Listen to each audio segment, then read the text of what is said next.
ప్రేమంటే ఏమంటే చెప్పేసి మాటుంటే ఆ మాటకి తెలిసేనా ప్రేమంటే.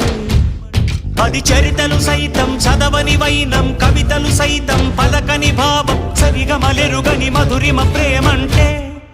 దరిదాటి ఉరకలు వేసే ఏ నదికైనా తెలిసిందా తనలో ఈ ఉరవడి పెంచిన తొలిచిన కేదంటే. సిరిపై రై ఎగిరే వరకు చేనుకు మాత్రం తెలిసిందా తనలో కనిపించే కళలకు తొలి పిలిపేదంటే.